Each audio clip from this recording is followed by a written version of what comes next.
For everyone with an interest in NASH, or more broadly, fatty liver disease, Surf's Up, Season 3, Episode 11 of Surfing the NASH Tsunami. Our initial coverage of the NAIL-NIT Consortium starts now.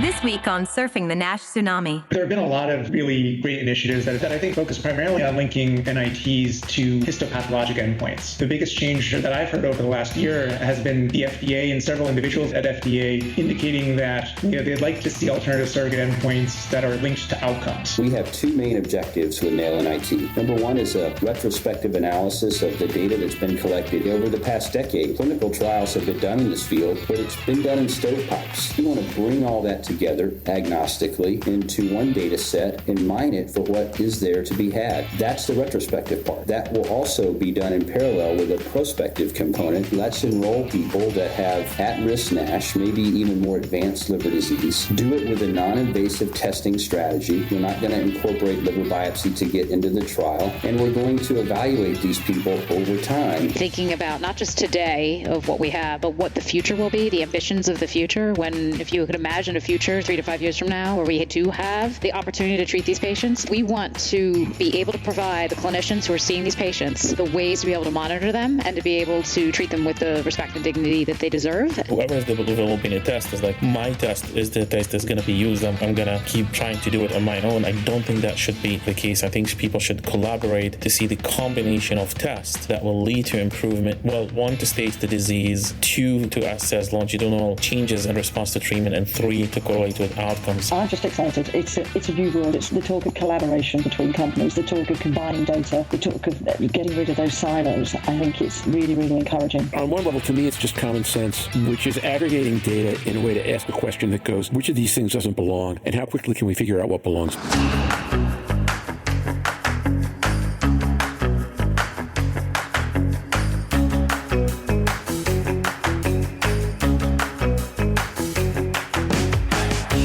Every week, a global community of fatty liver disease stakeholders comes together to explore the most important challenges in diagnosing, treating, and developing medications for patients with fatty liver diseases.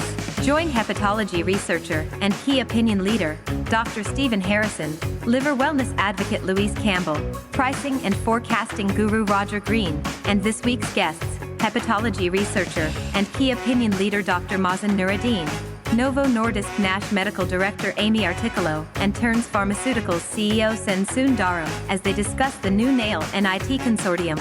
This week on Surfing the NASH Tsunami.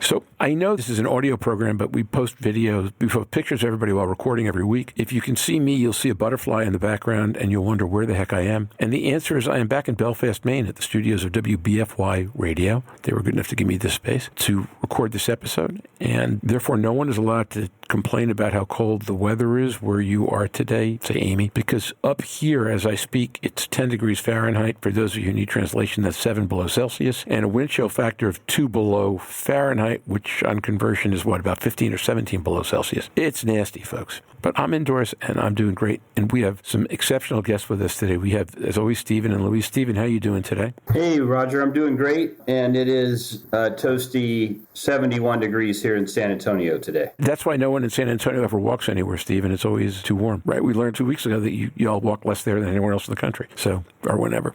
Louise, how are you today? I'm very well, thank you very much, and happy Valentine's Day, everybody. Thank you. And then we have with us a frequent guest, a return guest, and a new guest. Frequent guest being Mazen Noureddin. Mazen, how are you doing today? A little bit nervous now that you mentioned it's Valentine's Day. That means I have to go get flowers and a gift, and I hope my wife is not online. Happy Valentine's Day. It's 72 here in LA. Good to see everyone. The good news is because it's in LA, it's only 1:45, so you've got the whole afternoon to get this sorted out, right? Except I have a bunch of people to see after this, but I guess we'll figure it out. He's got 5 women he has to go figure out today. True. Therefore, you better explain to people what matters, Mazen. No. I have to explain it as a Middle Eastern so people don't stereotype. So it's my 2 daughters, my mother who lives with me now, I live with, and my mother-in-law is visiting too. So. And your wife. And your wife. Well, we started with her. Don't make it sound like. Well, yes. No, Mazen, we believe it starts and ends with her. We're giving her that kind of credit. That's and true. Then for her second time in a couple of months, we have Amy Articolo. Amy, how are you today? I'm doing great. Thank you so much. And happy Valentine's Day, everybody.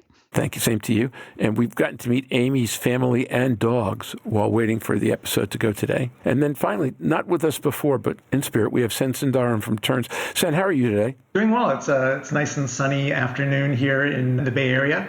I'm really happy to be joining the team today, and so thank you for the invitation, and look forward to a productive discussion. It's great to have you with us, and Sen's with us for a variety of reasons. One is because he lobbied me to do this episode before we knew that there was going to be NAIL-NIT in particular to talk about. He gets the Prescience Award for that one. With that, why don't we just go around the table, real quick introductions, groundbreaker, one good thing, personal or professional, that happened in your life in the last week.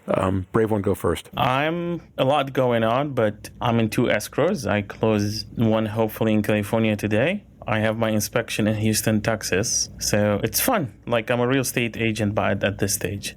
Well, congratulations. And hopefully all those closings will go smoothly. Thank you so much. You won't be paying 2 mortgages. Always a good thing. Next. I'm happy to jump in next. For those who know me, it's been a little hectic few months over the last couple of months since before the holidays. It was nice to have a very normal weekend this weekend. We're able to take the convertible out, go shopping, and just drive around and just have a nice relaxing weekend. It was finally warm here up in the Bay Area. So we had was in the 75 to 80 degree range. So had a really nice relaxing weekend, which was a nice change. That's great. All right, I'll jump in. First of all, good to see that you're able to do that, Sen. I know it's well needed. For me, I guess I'm excited about 2 upcoming speaking opportunities. So I'll be going down to Phoenix to speak at my good friend Naeem Al-Khoury's liver meeting. That's this coming weekend. And then the following, Tuesday, I guess, with Mazen, we'll be doing a virtual speaking opportunity with Cedars-Sinai. So just finishing up those talks now and looking forward to those opportunities. We look forward to having you. I'll jump in. I'm just having a nice relaxing week as my husband's away in Austria now. He's been skiing in the Alps and he's now with our youngest over in Austria. So, Louise, are you confirmed on your Australia trip now? You were talking about that being a possibility last week. Well, the flights are confirmed. Australia changed their rules on the 21st of this month, which allows me in without isolating, which is good news. Western Australia may be a different kettle of fish, but Sydney's definitely open for business. And that's where the wedding is that I'm going to. So that's fantastic. But I would like to go to WA. Pick up the mail, as it were. Excellent.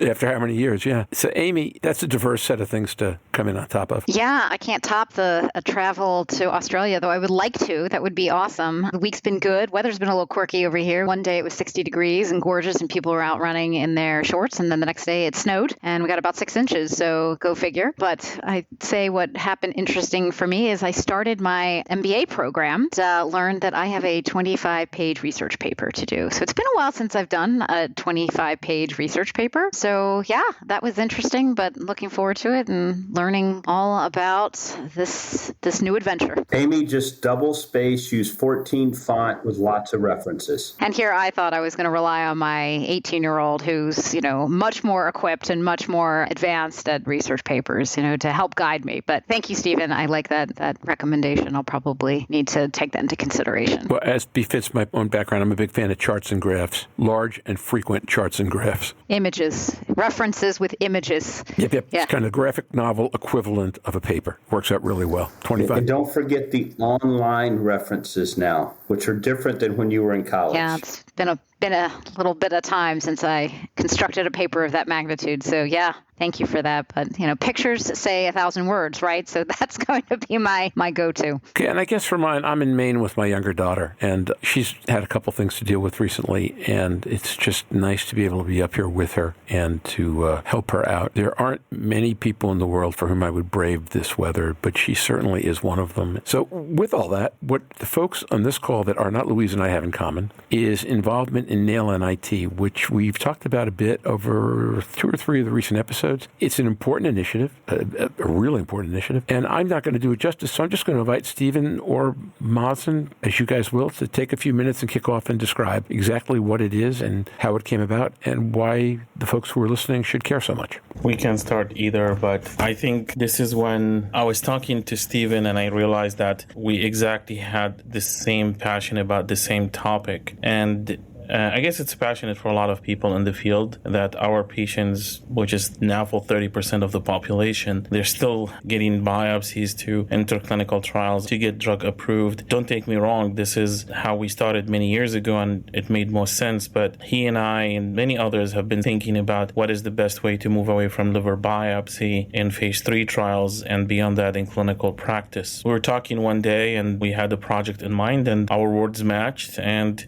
we said, let's try to do something that is complementary to the field, to what's being already done, which is Litmus and Nimble, as well as Goldmine and the Liver Forum work, and shoot for what the FDA is trying to do, which is getting to assess treatment response and, more importantly, major liver-related outcomes using NITs. So I will tell you the major goal, and maybe Stephen can give it a shot on the design of the retrospective and the prospective. And the main goal is basically that we will get to the point that recently the FDA asked for, and the vision is to get to the major liver-related outcomes using NITs and replace the liver biopsy. What was nice is that Sen was also talking the same thing. He came down, I guess, to Los Angeles and San Antonio and pushed for the concept as well, and we're thinking about that, and we were pleasantly surprised that he's thinking about the same thing, and he had this experience with PBC and having alk-phos as the primary endpoint for PBC trials. So this is when we started this effort, and that became more obvious in NASH TAC when we presented the data. Amy has been essential in the structure of this consortium, and thanks to her and Novo for the great support. And I will let Stephen give his,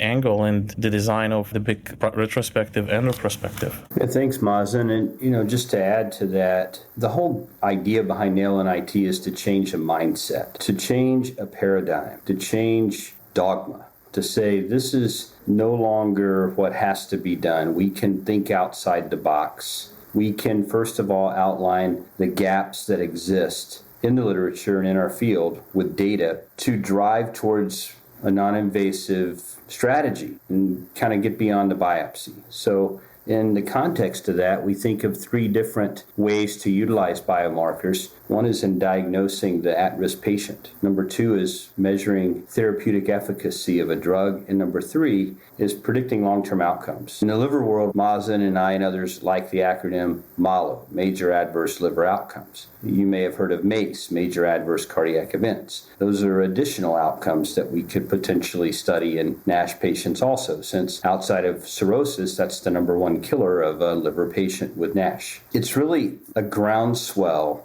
of lots of like-minded people. You have several of them on the call with us today. Amy has been an ardent proponent of really just trying to figure out the way forward in NASH with the weight of Novo Nordisk behind her and the passion that she brings to the table. And Sen brings a similar perspective, but from a different angle, having been at Intercept and then now having the reins of Terns, which is clearly a company that is invested in NASH, just like Novo is, but a different part of the country. They come from East and West Coast, and they come from small biotech and large pharma. And really sitting down and thinking about this, Mazen and I could have never done this by ourselves. It's a team approach. There's no I in the word team, but there is in win. And if we're going to win this, we need everybody pulling together to address the gaps that the FDA has identified. And quite frankly, to the point that Mazen made, we put ourselves in this boat. We wanted to get drug development going in NASH, and so we said, what will it take to get started? And a long time ago, we agreed on a histopathologic endpoint. Since that time, it's become apparent that it's very, very challenging to use histopathology at least as a surrogate endpoint in NASH clinical trial drug development, and it takes a long, long time to get to an outcome in these patients. So can we find a way forward where we bridge that gap and get away from a liver biopsy? And there's Litmus, there's Nimble, 2 awesome consortium. I'm part of Litmus. Mazen, I think, and others are part of Nimble or involved peripherally in some way. There's Goldmine that Rohit Lumba is championing. We want to be additive to that. We want to fill the gaps in those particular consortia and work in parallel, work hand in hand with those organizations to fill the gaps that are needed to be filled and drive the paradigm. And so in that vein, we have 2 main objectives with NAIL-NIT.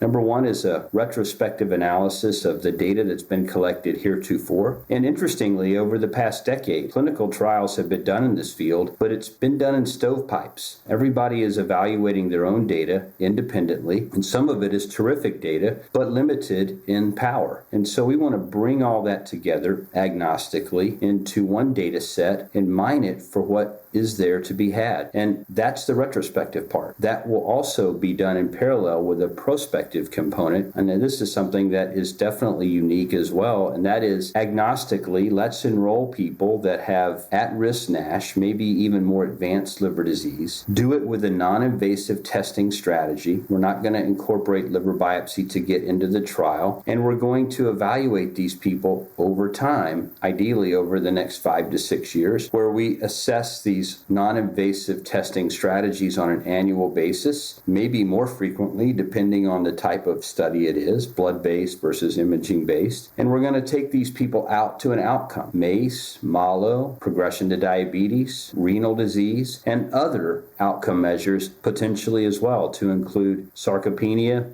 We can measure the liver frailty index, and there's other ways to get at endpoint assessments in addition to PROs, patient-reported outcome measures. So there's a lot to unpack and a lot to do, but that's my initial thoughts to add to Mazen's. Sen, why don't I turn to you next, and since they described your role in the genesis, talk a little bit about your background and why this felt so important to you to do, and how you engaged it. Thanks, Roger. So as I think Stephen mentioned, I joined Terns fairly recently.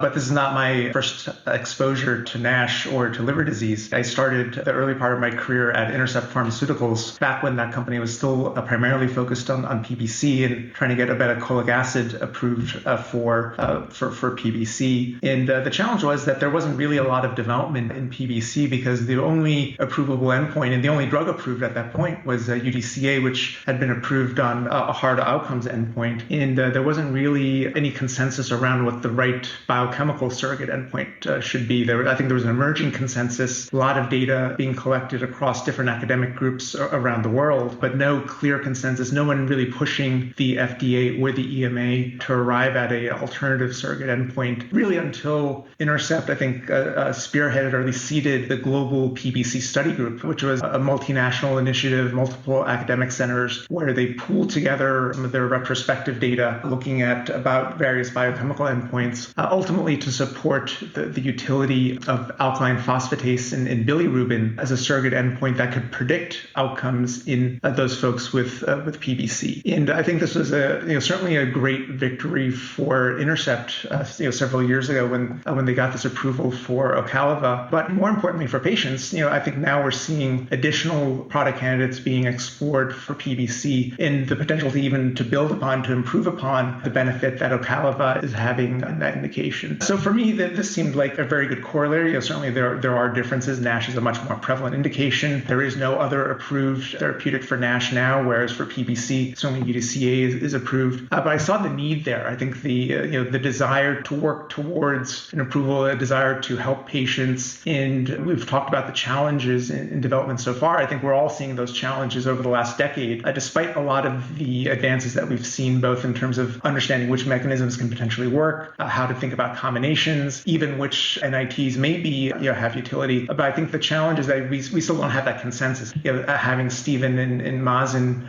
spearheading this with all of us here is going to be incredibly helpful, because it's going to get us to that point where we can have those discussions with regulators. And it's not just for benefit of patients, certainly, but I think we need this as a field. We need to really kickstart development in NASH again. We are at an inflection point. I think we can get this over the edge. And Sen, what does it mean now for Terns as you move forward and as this initiative goes forward? Where do you see the benefit being, not only for you, but for small developmental companies like you at earlier stages in pipeline? So I think we, like everyone else, we are following the current guidance from FDA, which is based on a histopathological assessment for trials that are phase 2B or later. What we would love to see is somewhere down the road where we could utilize alternative surrogate endpoints for those later stage studies. We're fortunate to be in a position where we're still doing some of the earlier stage studies. We don't yet have to commit to a biopsy-based study at this point in time in the near term, but we're certainly starting to think about that. In particular for Terns and certainly companies like Novo and others that are thinking about combination therapies, becomes even more challenging to show the additivity of effects on a histopathological endpoint. And if we can move perhaps towards a non-invasive endpoint, it may be easier to show the additivity of effects, the potential additive benefit of utilizing multiple therapies for different patients. So I think we're fortunate to be a little bit earlier in this development journey, but we're certainly building off of a lot of the work that has been done by those who've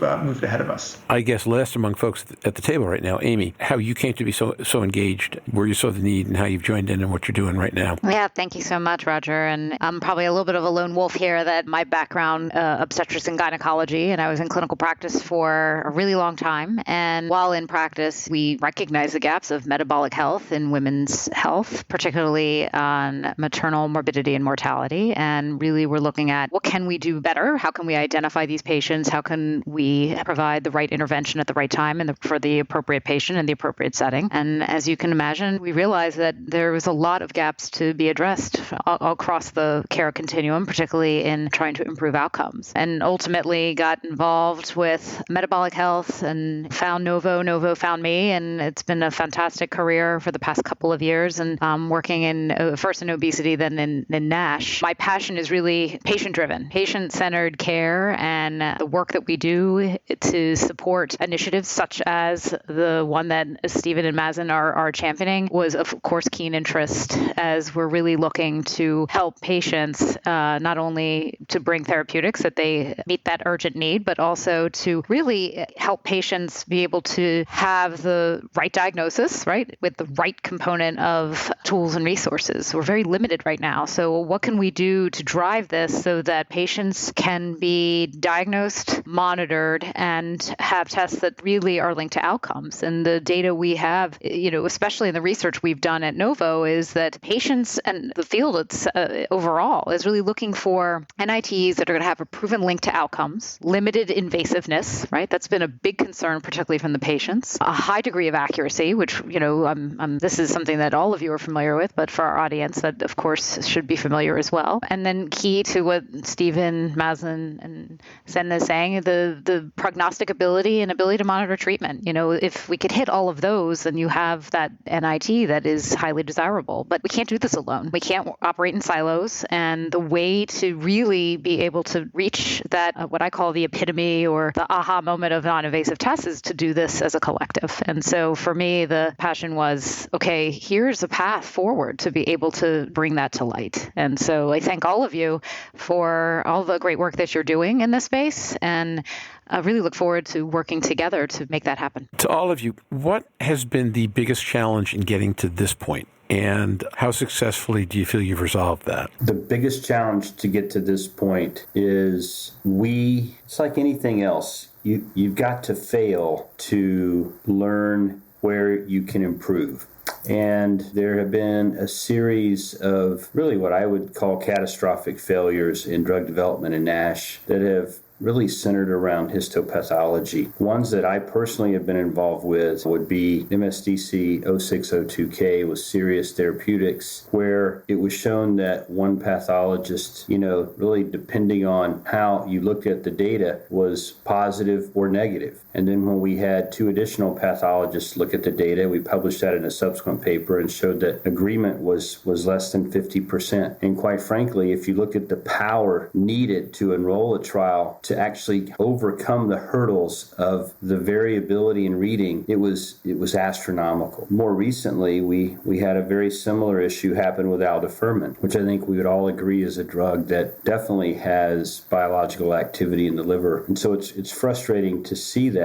And then more recently, with the advent of AI digital pathology, in particular using a laser to identify target histopathologic lesions, and we published this paper just recently in JHEP. It was presented at NASH-TAG, and the one image that stands out over and over again is the lone sexy balloon hepatocyte that all 9 pathologists could agree on out of 1,100 balloon hepatocytes. Only one. Everybody else had the glass slipper and just couldn't find the fit. That, to me, was really just the watershed moment that said, we've got to do better. It's not a nice thing to be working on. It's not an additive thing to be working on. It's an absolute must-have. And about the same time that we reached that conclusion, other people were reaching the same conclusion, and we all kind of came together very quickly. And kudos again to Sen and Amy for stepping up, because, a long time ago, we talked about combining data. We talked about putting a consortium together where we shared all the collective data that had been generated, and it just didn't ever come to fruition. And it might be that people were just incredibly busy. They're trying to do their own thing. And again, there's not a sense of purpose. There was not that like-mindedness, if you will, and a sense of urgency to change the paradigm. We have come to that point now, and we are rapidly coalescing with a similar mindset to do what has needed to have been done for a long time, but we didn't take the necessary steps to do so. Maybe, Roger, I'll jump in with a quick thought there. There have been a lot of really great initiatives that have been mentioned here, right? Nimble, Litmus, and others that I think focus primarily on linking NITs to histopathologic endpoints, right? And probably the biggest change that I've heard over the last year has been the FDA and several individuals at FDA indicating that they'd like to see alternative surrogate endpoints that are linked to outcomes, right? That linking to biopsy isn't sort of the path to getting an alternative endpoint. You really need to link that to outcomes. And I'd couple that also with data that has emerged over the last couple of years showing that in a moderately advanced group of NASH patients, sort of F2, F3s, that you can get to outcomes in a relatively short period of time, right? You don't necessarily need to follow a cohort of patients for 10 to 15 years. You might be able to follow them for 3 to 5 or 7 years and see a meaningful improvement in outcomes. For me, those are probably the two biggest changes that I've seen over the last year or so. I'm exactly on the same page like Sen and Stephen. I add to it the patients that I have been in contact with, especially when I enter them into clinical trial or offer it to them, and I get a biopsy that is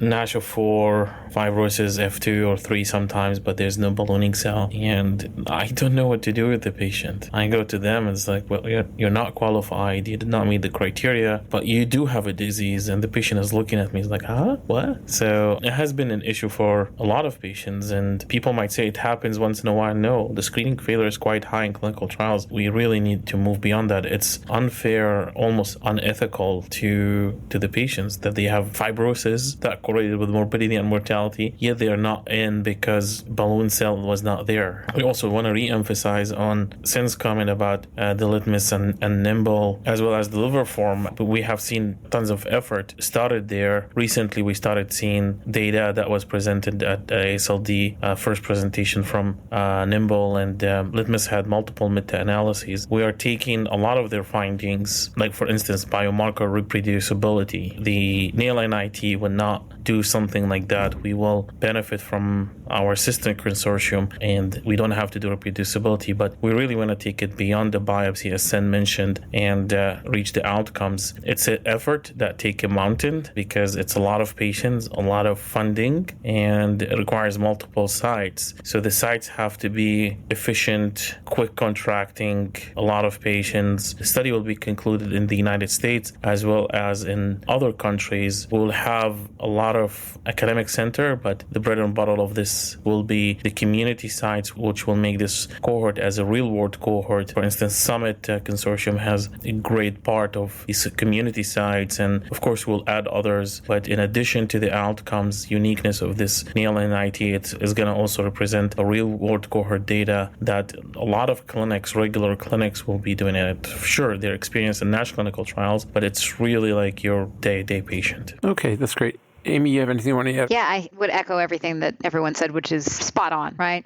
But the other thing that I would add is that very much what Mazen was talking about in terms of the patient is we have to turn these patients away, right? And that's based on the criteria we have now. So here they're losing hope yet again, right? And so in order to fill that and meet the patients where they need to be, and thinking about not just today of what we have, but what the future will be, the ambitions of the future, when if you could imagine a future 3 to 5 years from now where we we do have the opportunity to treat these patients, we want to be able to provide the clinicians who are seeing these patients the ways to be able to monitor them and to be able to treat them with the respect and dignity that they deserve. And in order to do that, we have to have that data to support this change that we want to see happen, to get beyond the biopsy and to have the type of tests that will be able to reflect the patient, what's really going on with the patient, and not worry about that one isolated balloon cell or lack of balloon cell. We want to be able to have the tests that are going to provide the patient what they need and be able to provide them the right information on the status of their disease, because currently we're failing that. So for me, it's about hope and providing the patients hope, and we need to work together to get us to that area where we're meeting the patients where their needs are and to give hope back. And just to build off that, maybe I'll set this up for Sen to provide input on. So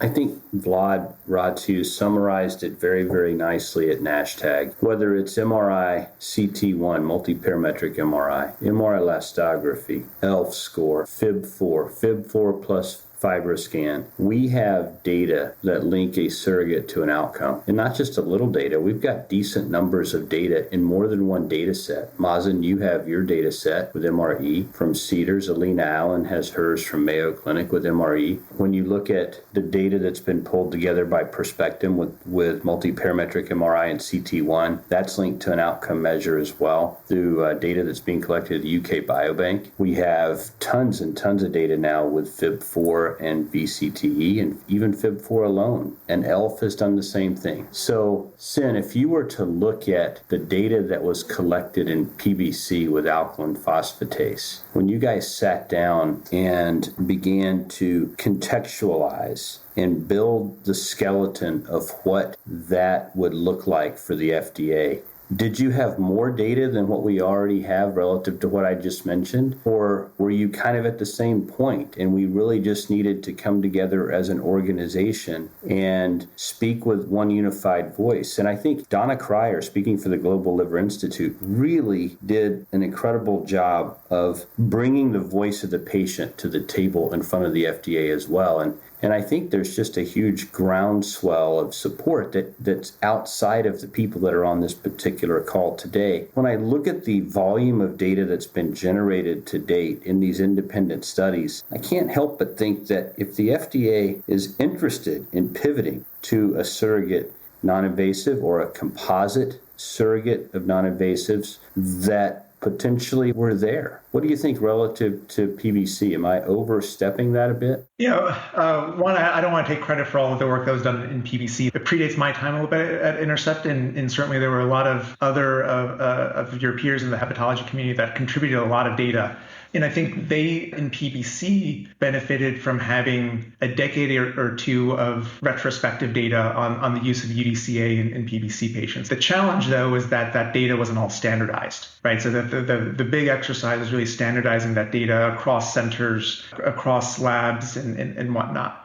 The comparison I use, actually, Stephen, which may be better, maybe worse, is if we think about the amount of data that we have now for NITs and NASH, right? And pick your NIT, we probably have more data now than is cited to support histopathology in current guidance, right? And I think there are two papers. There's the XSTEP paper, and there may be one other paper, which I think only have maybe 100, 200 patients worth of data. I would argue, I would bet that we have much more data now collected on each of these NITs than supports than is referenced in the guidance documents. Yeah, that's actually incredibly important, because one of the surrogate endpoints is NASH resolution with no worsening of fibrosis, and linking that to an outcome is, well, we just don't have that data, really. I mean, we know that if you resolve NASH vicariously, we should have improvement in fibrosis, and we know fibrosis should be linked to an outcome. We have the recent hepatology paper with the Gilead data suggesting if you improve histopathology that you certainly have a much lower odds of progressing to an outcome. But it's a lot weaker for NASH resolution, for sure. So that's a good point, actually. Very good point. Another point I want to also mention is based on what Stephen just said, that he mentioned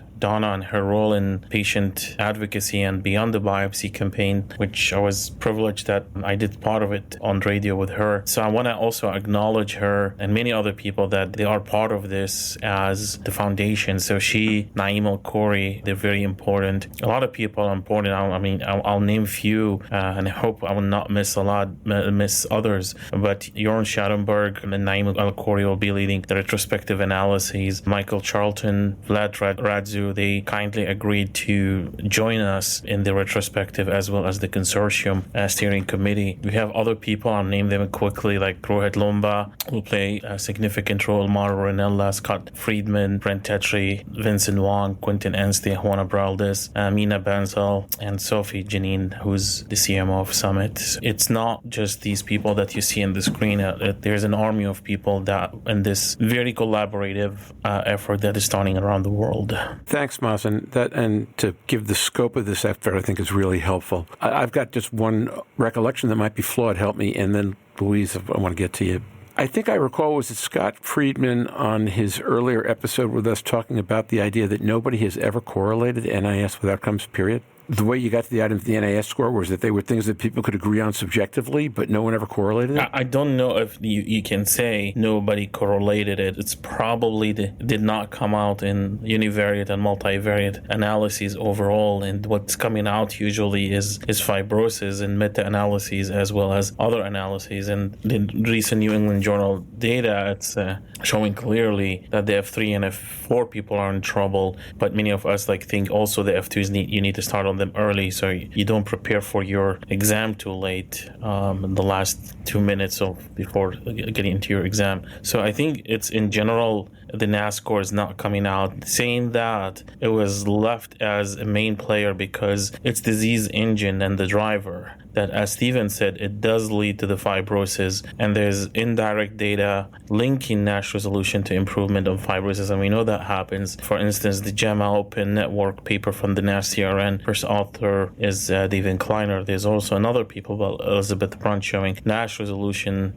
even improvement in NAS by 2 points, actually. It's not as much as NASH resolution expectedly. Both of them eventually lead to fibrosis improvement. No one has done that because I think it did not come out. And but the point is, with those, and elafibranor, by the way, showed the same thing. That data wasn't published, but the data from the phase 2b trial showed an improvement in the NAFLD activity score correlated strongly with improvement in fibrosis. And, I've used this in illustrations and lectures before. I think what we're doing is we're trying, from a histopathologic perspective, it's like we're in the middle of the night, we're up against the bark of a tree trunk, and we're trying to feel the trunk in the middle of the night and determine what kind of tree it is and where it's located. Instead, we should zoom out to 30,000 feet and look to see that it's actually a forest with lots of different trees making up the forest. They don't all look the same, but they all make up the forest. And really what we want to know is are our patients at risk or are they not? And can we impact them with therapy? And you can't do that by just getting way down in the weeds. You have to step back and look holistically. And I think that's what some of our blood-based markers and some of our imaging-based markers, and clearly when you put some of those two together, allows us to take a much broader look at what's really happening to the patient. Because remember,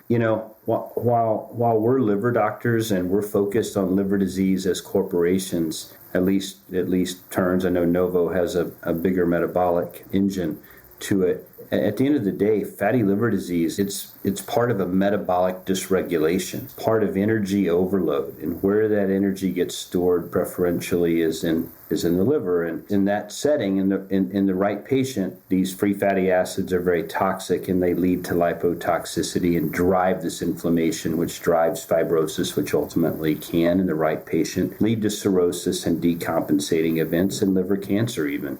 So, stepping back and saying our therapies don't just impact liver disease. I mean, we want to develop the ideal therapy for NASH, and that's, probably combination therapy that gets at a whole lot more than just improving liver disease. That's some of the goals of NAIL-NIT. It's, can we develop these non-invasive tools that really advance the field and allow us to get the right drugs for the right patient at the right time into their hands so that we can leave a big fat dent on the planet in the name of fatty liver. And let me also take the advantage of this and maybe invite the agnostic companies that did not get the chance to get in other consortium or started after to reach out to us and see if they want to be part of this and validate their biomarkers. I mean, we have a lot that will be included. We're going to have imaging, MRI-based, PDFF, MRE, CT1, transient elastography with the spleen probe, VeloCore, and blood-based biomarkers will be huge as well, including ALF-AWL, genetics, proteomics, metabolomics, you name it. And I'm sure I will miss tons. We do have already a place to store all these samples that in the build right now in the Houston Research Institute that I will be sitting in all day and looking at the samples one by one, going to the freezers and make sure they're maintained in the right temperature. That's my new job. So I invite anyone who wants to contribute to this. It's very exciting. It's what keeps us going every day is like, oh, we're going to help the patients and not stick them with a needle and tell them, sorry, you don't have a balloon cell, but also advance the field. And I'm personally really grateful to all the friends that jumped in a second when we reached out to them from different consortiums. They're like, we're with you, we'll help you. So it can't get better. Louise, who's been patiently sitting, cogitating, and I know a lot of this is in wheelhouses that you care about. So I'm going to go on mute and let you ask questions and do what you will for the next couple of minutes. Go ahead. It's just fascinating listening to it. It shows where we're moving to. Whether the rest of medicine will follow us in that line, the more we get NITs, is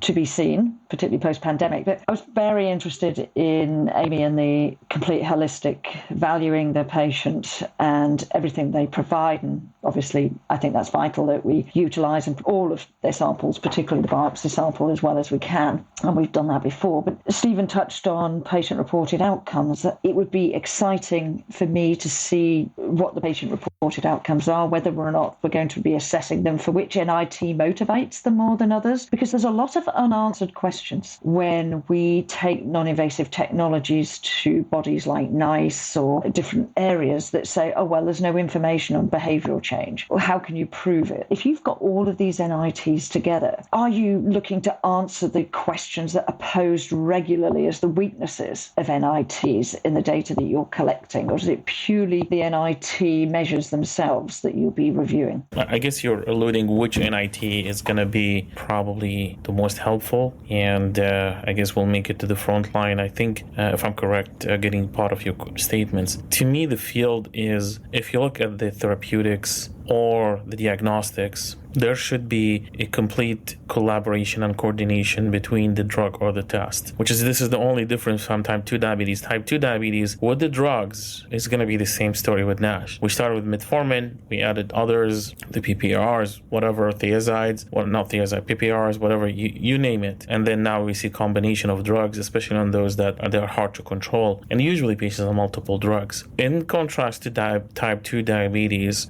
you can argue, if A1C is the test to go for in type 2 diabetes. Of course, there's others that they use more in a more sophisticated way, but you can get away with A1C in the type 2 diabetes field. I don't think that will happen in the NASH field. So whoever is developing a test is like, my test is the test that's going to be used. I'm going to keep, trying to do it on my own. I don't think that should be the case. I think people should collaborate to see the combination of tests that will lead to improvement. Well, one, to stage the disease, two, to assess longitudinal changes in response to treatment, and three, to correlate with outcomes. I think with the combo, you can have a combo that can hit all three of them at the same time, and we will get to use it. But this is a disease that is complicated. It has multi-pathways, including, you can argue each pathway by itself, like steatosis, inflammation, it's on its own, fibrosis, and this is in a simple way. Each one of them has multiple interplay. So I think the NITs will be marrying each other here in a final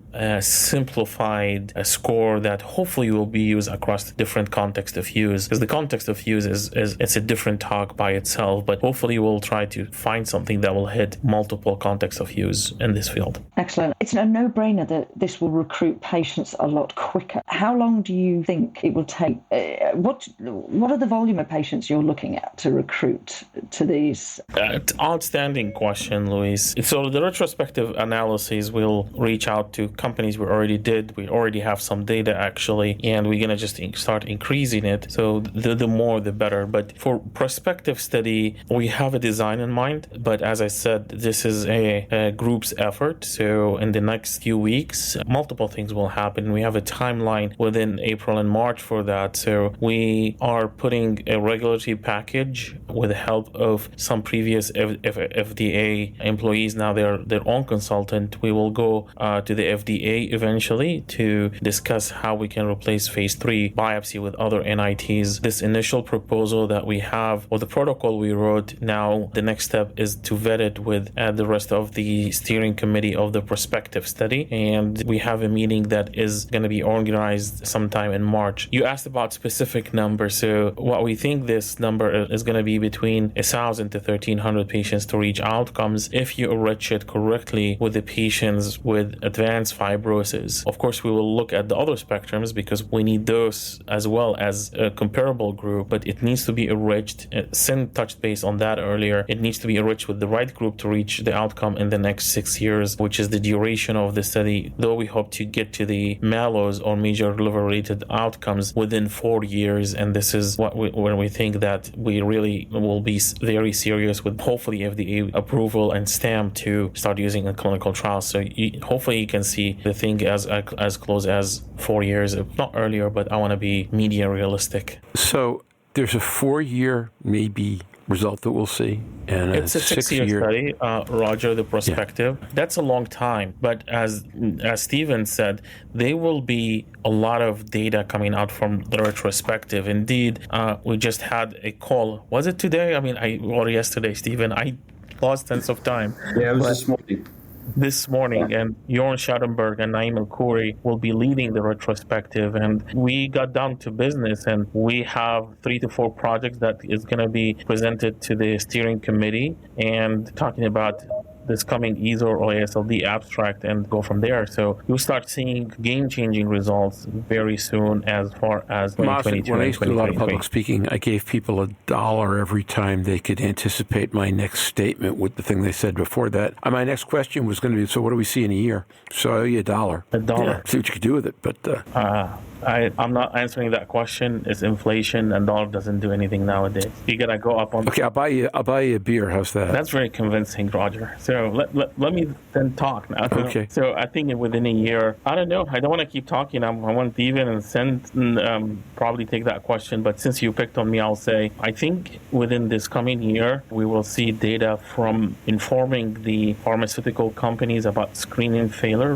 rate and factors that contribute to it. And Jorn and Naim, they were very eloquent about talking about that, and they had ideas already. And the screening failure is not just one topic, and I'm borrowing Naim's thoughts this morning. He said F2, F3 is a different game than the F4, the factors contributing to it, the MOA. This is what Naim said. I'm just using his own thinking. Another thing we will see from the retrospective data, more on treatment response using NIT, as well as see new players that will correlate with outcomes. For instance, the MAS score, FAST score, AFib, and combining these biomarkers will even increase predictability for outcomes. So you see, it's very thoughtful process to increase the confidence that the FDA will say, okay, you got it all. Now we're going to replace it with these 2 and 3 for treatment response and yada yada. Yeah, my hope is that the next year that we can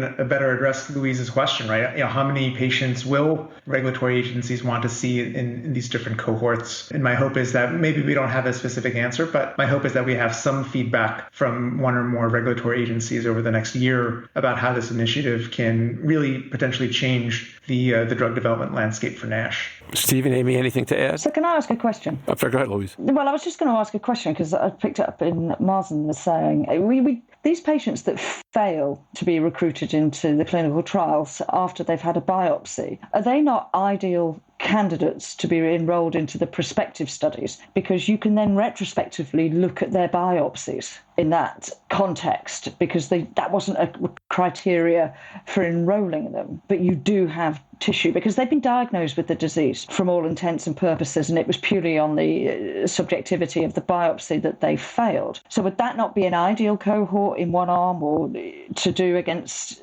normal population? Yeah, Louise, that's a terrific cohort to do. In fact, the ones we've talked about would be like the F3s with no ballooning and NAS of 3.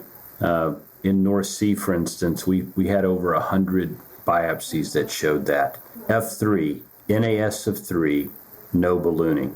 That's a patient that clearly has disease, and we just whiffed on finding the ballooned hepatocyte. The reality is that patient probably is no different than a patient, where there was a random ballooned hepatocyte with F3 disease and an NAS of 4. So thinking about this as we enroll this cohort, I think it could enroll very, very quickly because the majority of enrollment will be within the Summit Network, which is kind of community-based physicians, real world. And as Mazen said, we will have academic sites involved as well because they bring a tremendous value to the equation. But I can tell you at Pinnacle, which has 2 sites within the Summit Network, one where I'm at in Austin right now and one in San Antonio, we have 31 fatty liver screens this week, 31. And I can tell you that everybody that walks in the door and we go through the consent form, not everybody will sign consent and want to enter the trial. There will be people that'll say, thank you, I appreciate everything you've given me the opportunity to be a part of, but I just don't want to be in the study. Okay, great. Would potentially you be willing to follow a long-term outcomes trial? If you don't want to take pharmacotherapy that's investigational, can we at least follow you with cutting-edge state-of-the-art technology? And there's another opportunity to follow those patients. So, whether they enroll in a study or not, I think this gives them an opportunity to at least stay engaged and be a part of something that they can follow their liver health each and every year and kind of get an idea of what's happening over time. I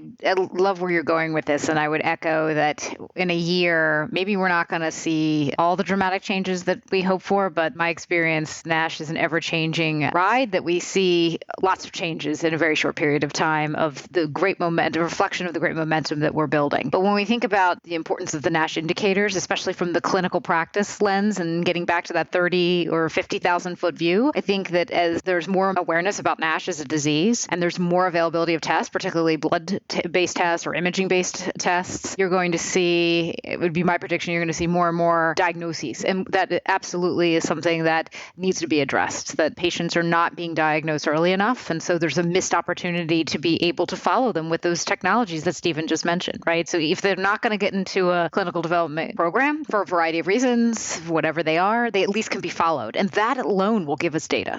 That will also help address the gap of understanding the nature and course of the disease, of rapid progressors, for instance. So within a year, I think with all of the momentum, we're going to see more and more of the diagnoses, and we'll have a better sense of really just how prevalent this disease is and who could benefit from treatment. Okay, so Amy, thanks. Listen, we could go on forever. We're an hour and 6 minutes in, and I've got 5 questions I haven't asked yet that I'm just going to refrain from for another day, because I'm sure we'll do one of these with Naeem and Jorn on the retrospective in a little bit, and maybe have you folks back in a while.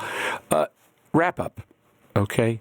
Boy, the wrap-up question was going to be, what are you going to say? What do you expect of the year? And I think we've kind of been there. What advice would you have for anybody that hasn't joined yet, who's either in a drug company or an academic institution or trial site, about why they want to come into this and what they should do about it? Yeah, I think I'll give it 30 seconds. I'll not go longer than that, because I have to go as well. So I think people might be thinking that we heard that before, so many consortiums. But as I said, and the names I gave, that we have representatives from other consortium, and they really feel that this is a consortium that filled the gap. Most importantly, it's the gap that what the FDA is looking for, which is meeting the outcomes. So we do have many companies interested. We have 2 of them are here today. They're showing you their full commitment, but there are others that we are finalizing step. At one point, this is a train stop, so we need to get as many people on board as we can, but we want to move fast to our goal for our patients' sake. So please get in before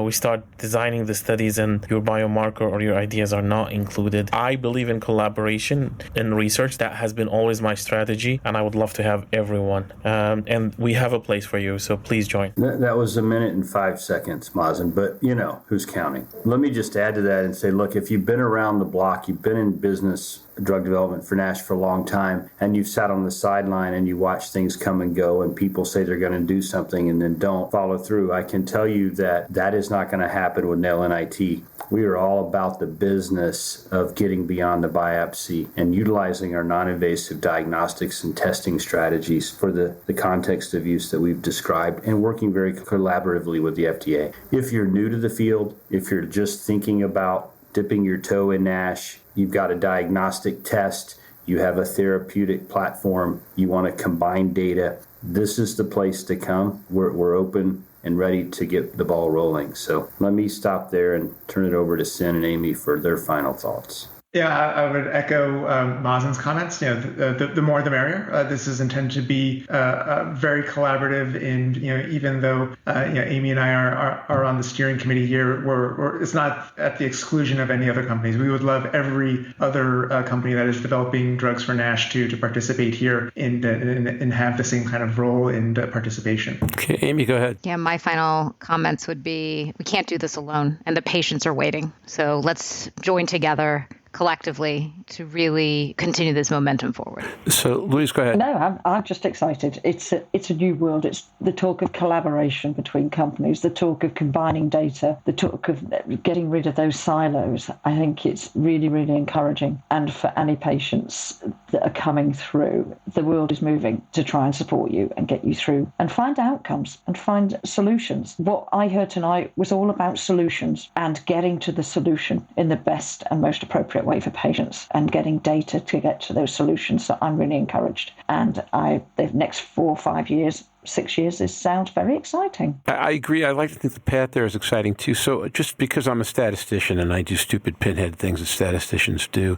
one of the things I took away from NASH-TAG was the idea that we talk about how a biopsy captures 1/50,000th of a liver. Well, if you've got 14 slides, that means you've got 1/700,000th of a liver on the slide that you're using to capture the liver. And because livers are fundamentally heterogeneous, there's no reason to be certain that the 107,000th that you're getting is the 107,000th that would capture a balloon hepatocyte. Played those numbers through a little bit more, and I might be wrong, but I had in my mind an average of 2 to 3 balloon hepatocytes a cell, if all 9 have to agree, which means with any reasonable margin of error, everything we're talking about today in terms of taking pieces of livers out of patients and then not using them because we've been too careless about the underlying statistics of what we've just done. Sorry to use the word careless. This is a very careful group of people, but that particular piece of stats doesn't make any sense to me, no more so than the Davison paper on the serostats where I broke my own rule, stood up at NASH-TAG and said, I promised I wouldn't say anything at this meeting, but my marketing research clients would fire me with that data point. So these are places where what we're talking about, what you folks are doing is really important. But on one level, to me, it's just common sense, which is aggregating data in a way to ask a question that goes, which of these things doesn't belong, and how quickly can we figure out what belongs better?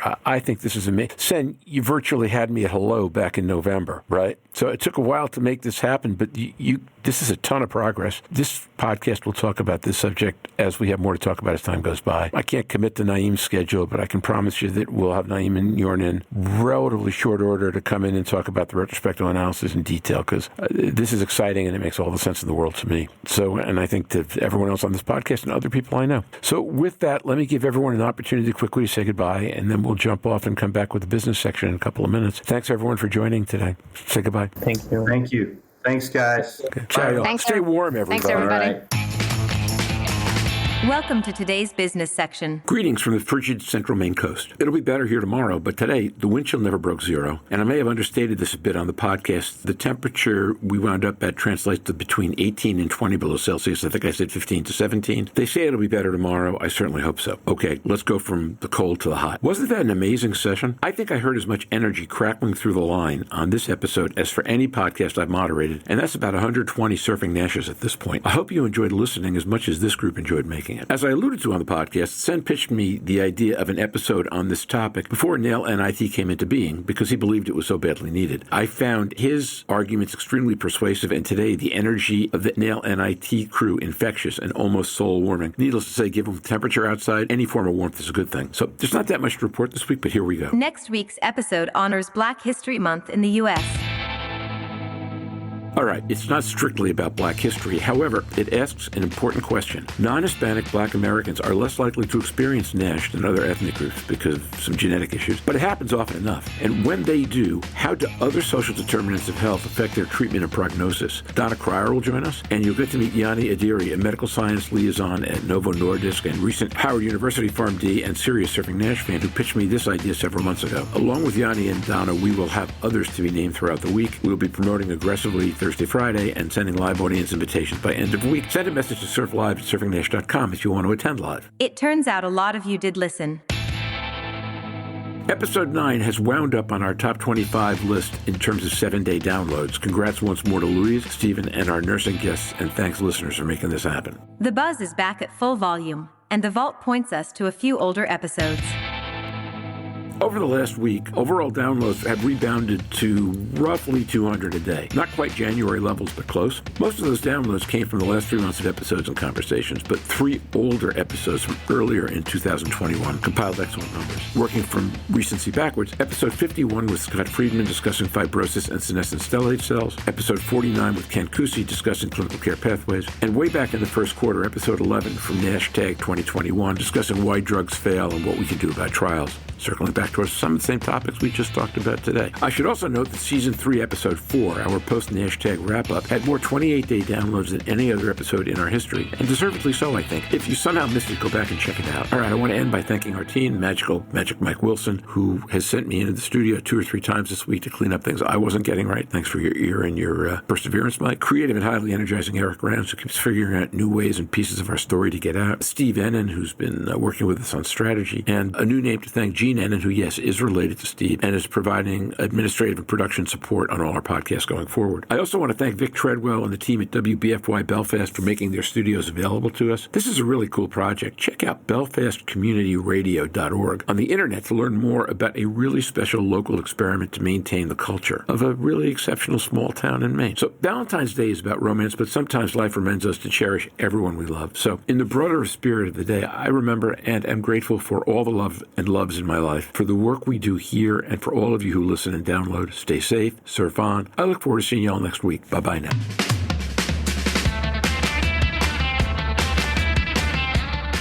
Have any questions for the surfers?